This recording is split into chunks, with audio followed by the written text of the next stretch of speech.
For the past several decades, Kim has led children's and student ministries at the local church while also leading initiatives around adoption and foster care. Kim's passion is creating fun and safe environments for all kids, regardless of their personality, unique needs, or energy level, so they can better experience God and grow in their faith. Through speaking, writing, and coaching, Kim works with parents and church leaders to equip volunteer teams, strengthen families, and support parents. Please join me in welcoming Ms. Kim Botto. Thank you. I feel old when you say miss.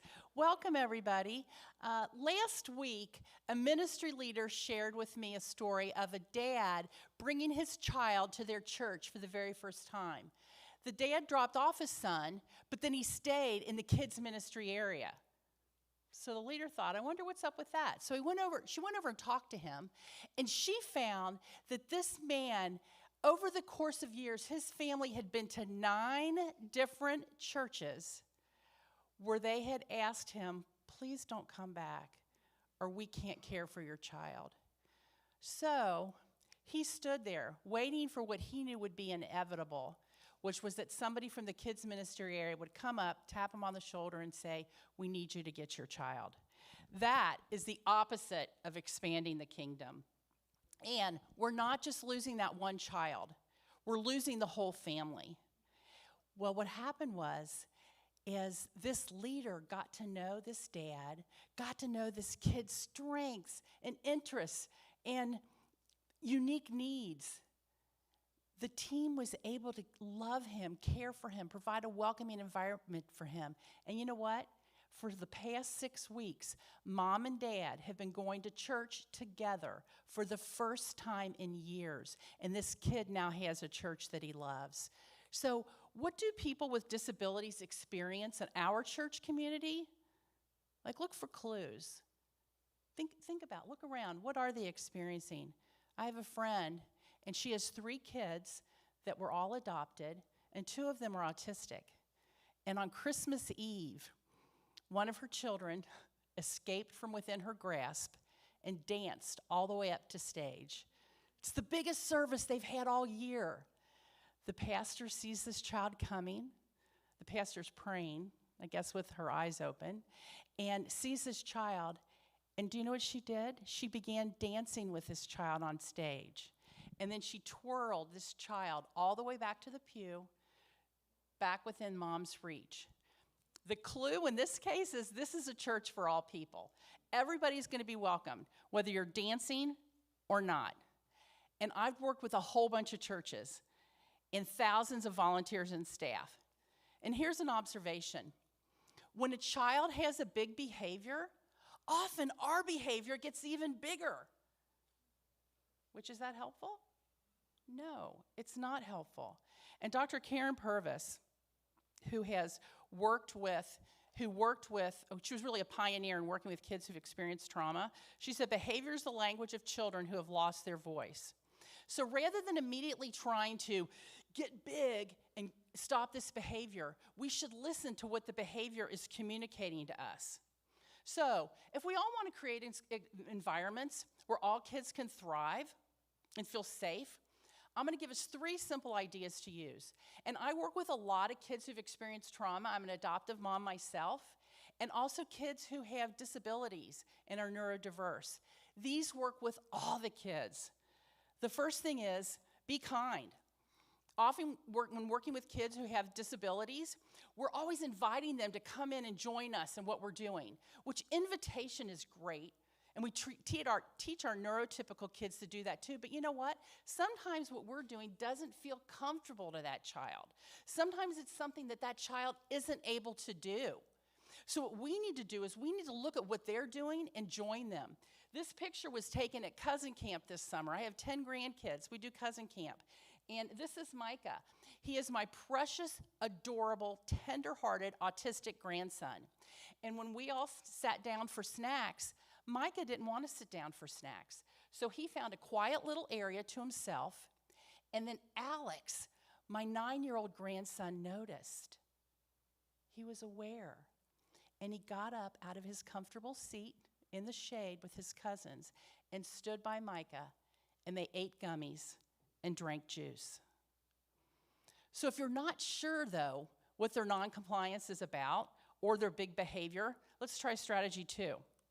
Strategy 2 is be curious.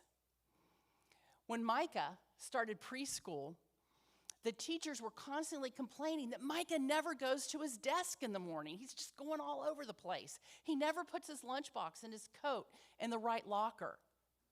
Well, then a vision specialist came in because Micah has a neurological disorder that causes difficulties with vision processing. And this vision specialist said, he can't find his desk or his locker. It doesn't make any difference how many times you've told him. So they put red tape around his desk and red tape around his locker. And guess what happened the next day? He went straight to his locker, put his stuff away, went straight to his desk and sat down. This was not a disobedient kid. This was a kid that needed help, that needed some extra accommodations, that needed red tape. Well, he's now at a new school. And when I went to that school for the first time, I'm going down these steps and I'm going, red tape. Could it possibly have anything to do with my grandson? So I asked, what's the red tape about? They said, well, we noticed that Micah was having difficulty navigating the steps. And so one person got down on their hands and knees with a roll of red tape and put red tape on every single step in the school for one child, so that one child could feel safe in the school, so one child could navigate those steps without being scared or afraid. Now, when we get curious, it might not be as easy as red tape, but you know what? Typically, it's a lot easier than we think it is. And our last strategy is to be flexible. I visited one of our church sites, and I was told about a 5th grade kid that I needed to keep close to, because they said when large group starts, he gets disruptive, he starts poking people, and sure enough, as soon as large groups started, that's when he had to sit among his peers, that's what happened. So I got curious, and I thought, I wonder if there's a better place for him to participate in large group. So I gave him 2 choices. I go, hey, buddy, we can either go in the back, and you can walk along the back and listen to large group, or you can sit in a chair in the back, and I'll give you a fidget. He compromised. He said, can I have a fidget and walk in the back? And I said, absolutely. And as he did that, he was listening. And the leaders asked questions. And these weren't just yes or no questions or fact questions. It was about Daniel. And they were going, where do you see courage in your life? Where do you need courage? Where have you seen somebody be courageous? This kid answered every introspective question. The leaders were blown away. This kid needed to move in order to listen. He simply couldn't sit in a group of kids and participate. It was too much for him. So being in the middle of the group was a barrier, and so we moved him. We had to be flexible in order to do that. Because for some, they go, well, large group, everybody needs to sit in a group on the floor together. No, they don't. We want kids to engage, but so often we want them to engage in the way that we think they should engage. So we need to be flexible and see what is the best way for them. There's a mom that I was talking to, and her kid was having meltdowns every week during small group, and she couldn't figure out why. And then she found that the structure was every week, every child in small group read a portion of the Bible, which reading the Bible is great, but this kid had dyslexia, and it stressed him out. And he used his behavior to communicate that. So once that church decided, we're going to be flexible, every kid doesn't need to read from the Bible every week. This kid was then able to participate, and he didn't have to use his behavior to act out. And also, I want to go back to the kid with the fidget in the back. Fidgets are tools. They are not toys in the hand of a kid who needs sensory input. And then lastly, it's not about changing the kid. It's about changing the way we interact with the kids. Every interaction is an opportunity to connect. So what's our goal in kids ministry? What are we trying to do? Well, I think this is a great idea. What Moses said was we're supposed to prioritize the teaching of who God is and what it means to follow God. And when Moses was talking, he's talking to Israel. He's talking to all the Israelites. Sure, parents have a higher level of access to the kids and a higher responsibility. But the responsibility is on all of us for kids to know who Jesus is. So in order to teach them these important truths, let's be kind. This might mean that we need to get out of our comfortable chair and go stand with somebody. And kindness is kind of trendy right now.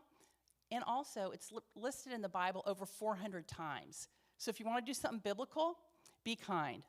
Also, be curious. We're going to have to be curious about the best way for each kid to hear about Jesus. It might involve somebody getting on their hands and knees and putting red tape on every step in your church.